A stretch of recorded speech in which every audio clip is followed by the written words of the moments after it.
귀한 찬양 감사합니다. 우리가 오늘 읽은 열왕기상 8장 말씀은 앞부분부터 시작해서 솔로몬이 이제 성전 건축을 한 이후에 완공한 이후에 하나님 앞에 기도하는 내용이 기록이 되어 있습니다. 우리가 지난주 살펴본 것처럼 출애굽한 이후에 한 480년 지나서 이제 성전을 건축하기 시작하는데, 대략 이제 완공된 거는 뭐 성전과 또 완공 지은 숫자들을 계산해 보면 한 500년이 지나서 이제 모든 게 완공이 되어집니다.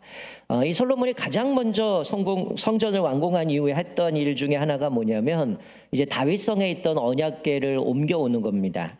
그래서 제사장들이 언약궤를 어깨에 메고 성소에 이제 안치한 이후에 그들이 성소에서 나올 때에 나팔 부는 사람들, 또 그리고 이제 다윗 때 세웠던 아삽, 헤만, 여두둔 같이 또 찬양하는 사람들, 그리고 일제히 이들이 하나님을 찬양하며 감사하면서 하나님께 경배를 합니다. 그러자 이 성전에 이제 하나님의 임재를 상징하는 구름이 뒤덮이게 되고요. 그리고 솔로몬이 하나님께 이제 기도한 이후에 이제 백성들을 이제 축복하는 내용이 오늘 본문에 나오는데, 하나님께서 그 기도의 응답으로 또 앞부분에 나오는 그 기도의 응답으로 하나님이 불을 내리셔서 또 번제물과 희생제물을 태우시는 내용이 이제 역대기 7장에 이제 기록이 되어 있습니다. 자, 오늘 본문은 이제 이렇게 하나님 앞에 기도한 이후에 솔로몬이 백성들을 축복하는 기도의 내용이 나오죠. 자, 54절 55절 말씀 보면 솔로몬이 무릎을 꿇고 손을 펴서 하늘을 향하여 이 기도와 간구로 여호와께 아뢰기를 마치고 여호와의 제단 앞에서 일어나 서서 큰 소리로 이스라엘의 온 회중을 위하여 축복하며 이르되. 자, 54절의 기도의 자세, 무릎을 꿇고 손을 펴서 하늘을 향하여 기도하는 것은 일종의 이 기도하는 사람이 하나님을 향한 겸손, 그리고 복종의 자세로 하나님이 말씀하시는 모든 것들을 다 준행하겠다라는 표현입니다. 여러분의 기도의 자세에도 이런 겸손과 복종의 마음이 가득 넘치기를 주님의 이름으로 축원드립니다. 여러분, 기도라는 거는 내가 원하는 것을 관철시키는 게 아니죠. 기도는 하나님의 뜻을 구하는 겁니다. 그렇기 때문에 주님의 말씀에 내가 복종하고 순종하겠다고 따르겠다는 그 결단의 고백 가운데 기도하는 사람들은, 제가 이제 누누이 말씀드리지만 우리의 기도는 100%의 기도가 응답이 되는 거죠. 때로는 내가 원하는 걸 구하지만 그대로 주실 때도 있고, 때로는 거절하실 때도 있고, 또 그 기도 제목을 수정해서 더 좋은 거 주실 때도 있고, 때로는 하나님께서 시간이 지나고 나서 주실 때도 있지만, 하나님이 나에게 어떻게 응답하시든 어떻게 대답하시든 내가 순종하고 따르겠다는 그 결단이 있다면 하나님 앞에 기도하는 모든 기도의 제목은 100%일 겁니다. 그러나 내가 원하는 답만을 원한다면 기도 응답은 어떻게 되나요? 복불복이죠. 내가 원하는 거 주시면 땡큐고, 내가 원한 거 주지 않으면 이제 하나님 앞에 뭐 삿대질하고 어떻게 이럴 수 있으면 이렇게 되어지는 거죠. 그러나 오늘 솔로몬은 하나님 앞에 기도하는 자세를 보면 하나님이 어떻게 말씀하시든 내가 복종하겠습니다, 순종하겠습니다, 따르겠다는 자세로 하나님 앞에 기도하면서 나아가는 모습을 봅니다. 자, 오늘 본문에 솔로몬이 이제 백성을 향해 기도하는 내용을 보면 크게 세 가지의 축복하며 기도하는 모습을 보죠. 첫 번째는 57절입니다. 하나님의 임재 속에서 살아갈 것을 축복하며 기도하죠. 자, 57절 보면 우리 하나님 여호와께서 우리 조상들과 함께 계시던 것 같이 우리와 함께 계시옵고 우리를 떠나지 마시오며 버리지 마시옵고. 자, 우리 지난주에 제가 말씀을 나누면서 몇 개 교회 사진을 보여줬습니다. 클라이밍장이 되고 카페가 되고 또 호텔이 되어졌던 교회들을 봤는데, 여러분, 아무리 성전이 화려하고 웅장하게 지었을지라도 그곳에 하나님의 임재가 없다면 그것은 성전이 아니라 그냥 건물에 불과하다라는 거죠. 중요한 거는 이 성전은 하나님의 임재가 충만해야 된다는 거죠. 오늘 솔로몬이 백성들을 향해 축복할 때 앞에서 그의 기도했던 것 중 여러 가지 기도의 제목이 있어요. 하나님 앞에서 우리의 기도하며 기도에 응답해달라는 기도도 있었고, 때로는 이방인들조차도 성전에서 기도하면 늘어주시라고 기도하고, 우리가 죄를 지어서 포로로 끌려갔을지라도 성전을 향하여 얼굴을 향하여 하나님 앞에 기도하면 우리를 용서하시고 기도 응답해달라라는 기도의 제목도 하나의 기도 제목인데, 오늘 솔로몬은 이 성전에서 하나님의 임재가 날마다 충만하게 될 것을 기도하고 있다는 거죠. 자, 두 번째는 이스라엘 백성의 마음을 주께로 향하게 해달라고 기도합니다. 자, 앞에서 하나님의 임재를 기도했는데 그 끝부분에 57절에 보면 뭐라고요? 버리지 마시고 떠나지 마옵소서. 하나님의 임재가 있으면 하나님이 우리를 지키시고 보호하고 책임져 주신다는 거예요. 그렇기 때문에 두 번째 하나님 앞에 기도하는 게 뭡니까? 하나님을 사랑하겠다는 거죠. 자, 58절에 우리의 마음을 주께로 향하여 그의 모든 길로 행하게 하시오며 우리 조상들에게 명령하신 계명과 법도와 율례를 지키게 하시기를 원하오며. 여러분, 성전에서 드리는 형식적인 제사보다 하나님을 향한 그 마음이 중요하다는 거예요. 우리가 주일날 이렇게 예배를 드리면 지난주 말씀드린 것처럼 단순히 주일날만 드리는 썬데이 크리스찬이 아니라 우리가 여기서 예배 드리지만 어떤 종교 행위가 아니라 우리의 마음이 얼마나 하나님 앞에 드려지고 있는가, 우리의 마음이 얼마나 주님을 사모하며 하나님을 흠모하고 있는가, 그것을 보여주는 거죠. 우리가 사랑한다면 모든 것을 인내하고 이기게 되어 있습니다. 뭐 아시는 분 아시겠죠? 저는 서울 사람이고 아내는 부산 사람이기 때문에 장거리 연애를 했어요. 제가 생각해보니까 2시간 만나려고 그때는 KTX가 없어 12시간을 새마을호를 타고 내려갔다 올라오고 2시간 만나고 왔던 적이 있는데, 여러분 제가 만약에 다른 남자친구를 만나려고 12시간 내서 가서 2시간 만나고 올까요? 안 올까요? 어떻게 하세요? 안 올 겁니다. 네가 와라. 아니면 중간에서 만나자 이럴 텐데, 여러분 우리가 왜 이 긴 거리를 갑니까? 사랑하기 때문이라는 거예요. 오늘 이 솔로몬이 하나님 앞에 기도하는 것도 마찬가지죠. 내가 하나님을 사랑하기 때문에 하나님이 주신 말씀을 계명과 율례와 법도를 지키는 겁니다. 여러분 보통 여러분 연애해 보셨죠? 연애해 보시면 편지 받으면 어떻습니까? 곱씹지 않아요. 이게 무슨 얘기지 음미하고 생각하고 하는 것처럼 내가 하나님을 사랑한다면 어떻게 해요? 계명과 법도와 율례를 억지로 지키는 게 아니라 따라가는 겁니다. 나를 사랑하는 사람이 내 행동을 원치 않으니까 어떻게 해요? 그 행동 안 하는 거죠. 하나님을 사랑하기 때문에 하나님이 우리에게 주신 이 편지인 하나님의 말씀을 억지로가 아니라 사랑하기 때문에 지킨다는 거죠. 여러분 시편에 보면 시인이 그런 얘기를, 하늘에서 주 외에 내가 누가 있으려, 땅에서 주밖에 내가 사모할 자가 없느니라. 여러분 이 고백은 하나님밖에 없다는 거예요. 그래서 마지막에 73편 우리 28절 자막을 보시면 이렇게 고백을 합니다. 우리 같이 한번 읽어볼까요? 같이 한번 읽습니다. 시작. 하나님께 가까이함이 내게 복이라. 내가 주 여호와를 나의 피난처로 삼아 주의 모든 행적을 전파하리라. 자, 무슨 고백이에요? 우리 그리스도인들에서 최고의 복은 물질도 명예도 권력도 아닌 하나님이 복인 줄 믿으시기 바랍니다. 이 시는 그런 고백을 해요. 하나님을 가까이 함이 복이다. 하나님이 복이라는 거죠.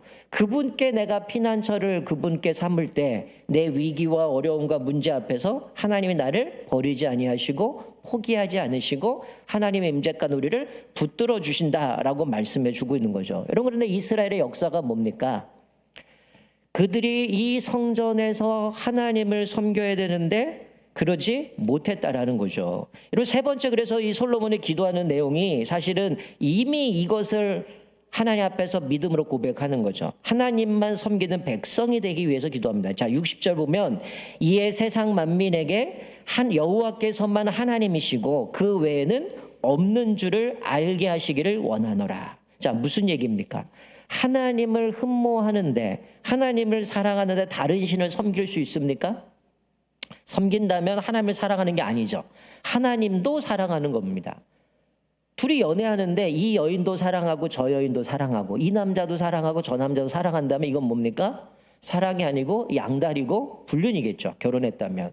여러분 이게 뭐야? 하나님을 사랑한다면 결국 뭐예요? 하나님만 섬기는 거죠. 만약에 하나님도 사랑하고 다른 것도 사랑한다, 이건 사랑하는 게 아니라는 거예요.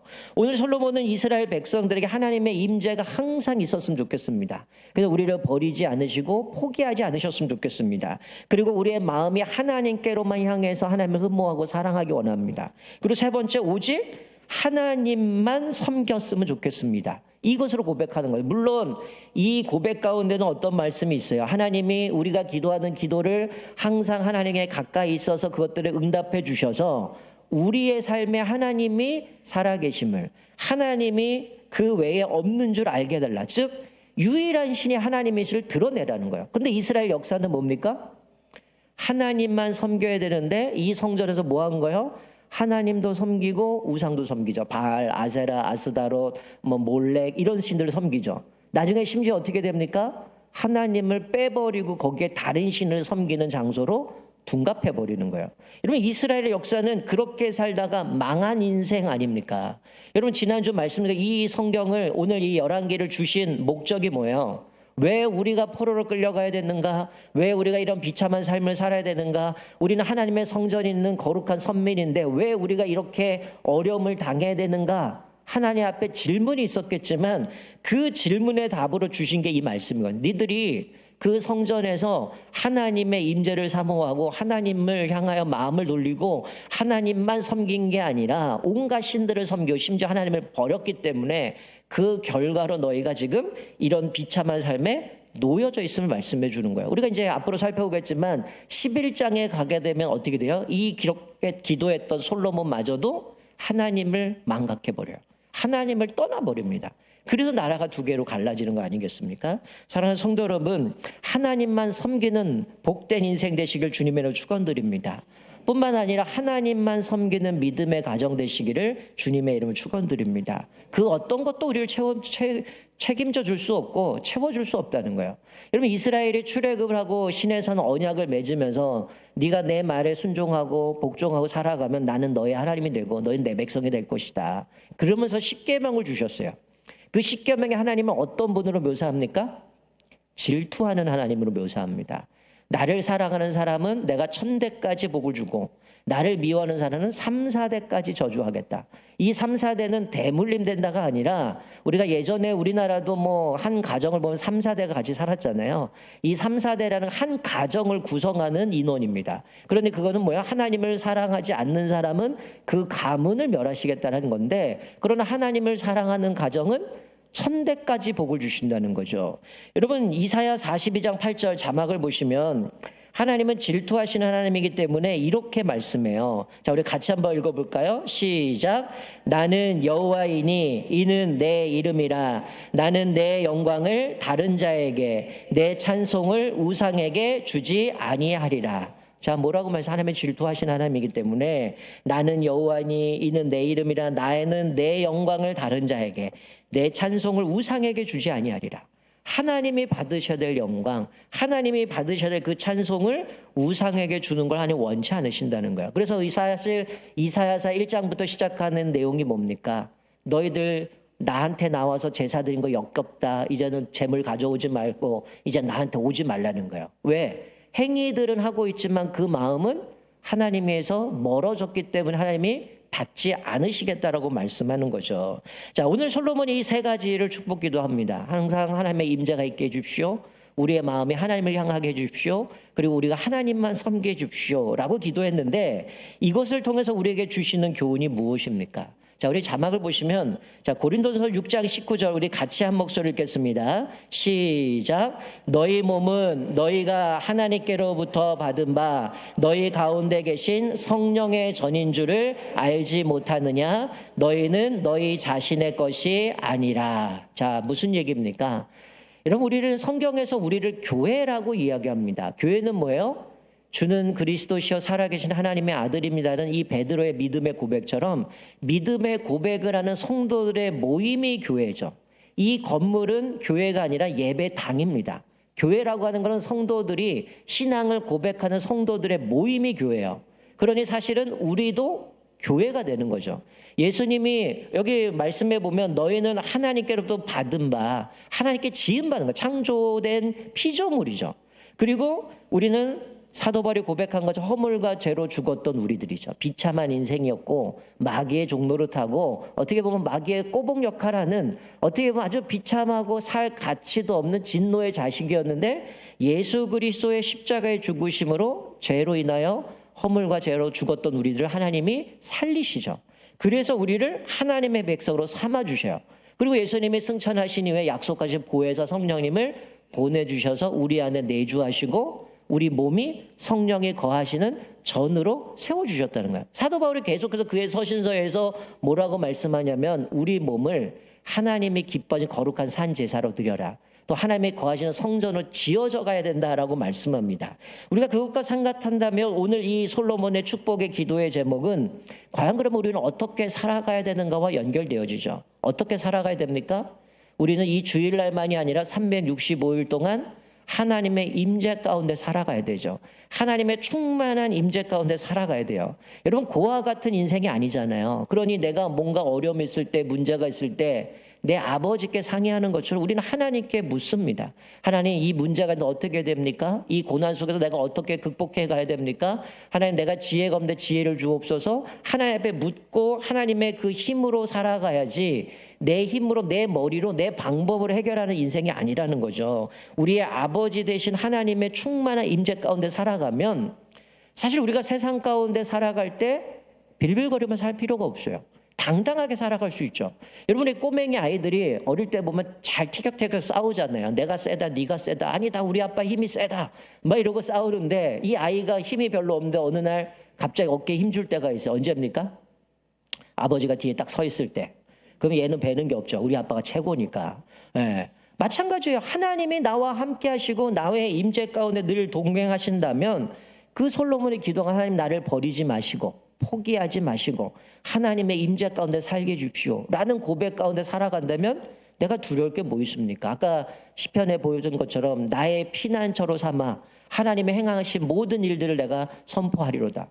하나님이 자기 백성을 책임지고 보호하시는 그 은혜들을 우리는 누리며 살아갈 수 있다는 거예요. 두 번째 뭐예요? 하나님을 사모하라는 거죠. 그분을 갈망하라는 겁니다.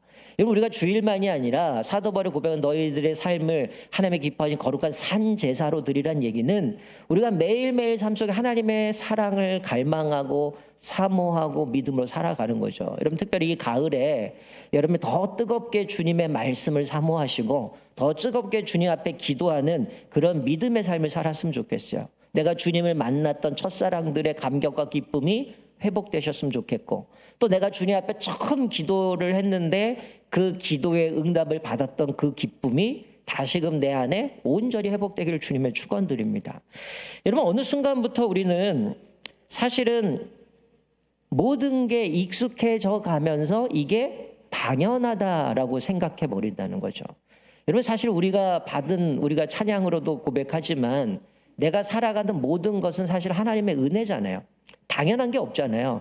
하나님이 우리에게 허락하신 거고 베푸신 것이고, 또 사실 우리가 교회에서 신앙생활하면서 우리가 누리는 모든 것들은 누군가의 희생, 누군가의 헌신, 누군가의 양보와 용서 때문에 우리가 누리는 겁니다. 내가 이렇게 자유함을 누리는 것도 누구 때문이에요? 예수 그리스도 때문이잖아요. 예수님이 희생하셨고 헌신하셨고 죽기까지 복종하셨고 나의 죄를 대신하여 십자가에 죽으셨기 때문에 사실은 우리는 버러지 같은 인생, 아무 가치 없는 인생을 하나님이 존귀한 자로 삼아주시고 하나님의 자녀로 삼아주신 그 은혜로 우리가 누리고 살아가는 건데, 우리는 이게 익숙해지다 보니까 은혜인 줄 모릅니다. 나중에는 착각하죠. 내 힘으로 얻어진 것처럼, 내 노력으로 얻어진 것처럼 착각하며 살아갈 때가 많다라는 거죠. 그러나 예수님의 이 놀라운 은혜 때문에 우리는 살아갈 이유가 생긴 사람이라는 거죠. 자, 그래서 우리 세 번째 성전은 우리는 하나님만 섬겨야 된다는 거죠. 때로는 우리가 주님을 섬긴다고 하면서도 돈을 섬기고 권력을 섬기고 명예를 섬기고 심지어는 나 자신을 섬깁니다. 하나님만 사랑한다고 고백하면서 어떨 때는 하나님의 자리에 내가 있어서 모든 삶의 중심은 내가 됩니다. 나에 의해서 모든 것이 결정되고 판단되고 나에게 손해나면 이거는 악이고 나에게 이득이 되면 선으로 생각하는 것처럼 모든 게 자기 중심으로 살아가는 것도 우상이라는 거죠. 우리의 삶이 하나님 앞에서 거룩한 성전이 되기 위해서 어떻게 돼요?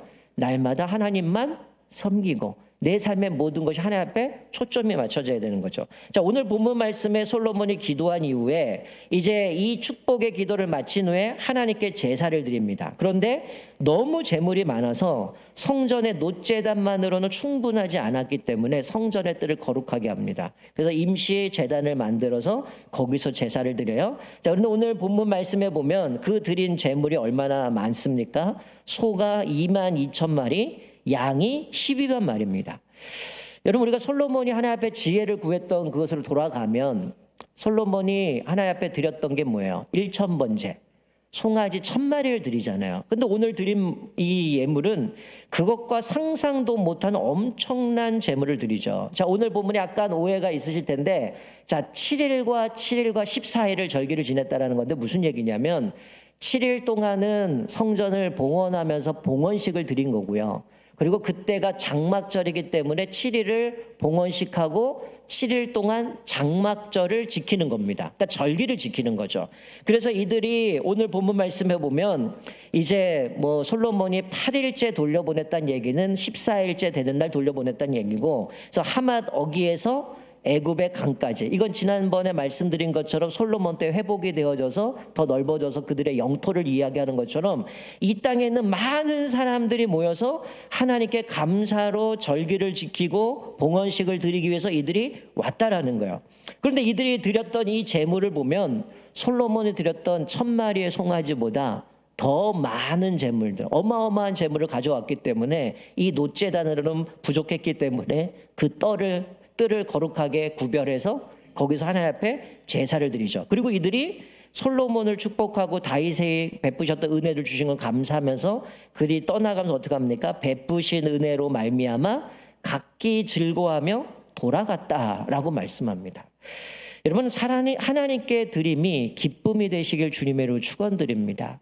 성경에 보면 억지로나 인색함이 아니라 자원함으로 드리라고 얘기해요. 여러분, 이스라엘 백성들은 지금까지의 모습을 보면 다윗 때 나는 다윗 때 성전을 지을 수 없지만 그 자기의 아들을 위해서 성전을 지을 모든 재료들을 백성들로 하여금 자원해서 바치게 해요. 그것도 넘치도록 가져왔기 때문에 더 이상 가져오지 말라고 얘기합니다. 그리고 히람과의 무역을 통해서 이제 백향목과 잣나무를 얻게 되어지고 식량을 제공하면서도 성전을 지을 필요한 재료들을 다 준비하고 일꾼들을 동원을 하죠. 그리고 오늘 본문 말씀 보면 이 봉헌식을 다 하고 또 절기를 드리고 이러면서도 하나님 앞에 이들이 기쁨으로 넘치도록 드리고, 그리고 나서 돌아갈 때 하나님 앞에 각기 즐거워하고 돌아갔다라고 말씀해 주고 있습니다. 사랑하는 성도 여러분, 여러분들이 주님 앞에 나와서 예배 드릴 때, 헌금을 드릴 때 내가 이게 아깝다라고 생각하면 드리지 마세요. 왜냐하면 하나님이 받지 않는다는 거예요. 본인도 원치 않고 하나님도 원치 않는데 굳이 억지로 드릴 이유가 없어요. 그러면 내가 하나님 앞에 하나님 기쁨으로 드릴 수 있는 마음을 주세요. 이게 기도하는 게 필요한 거죠.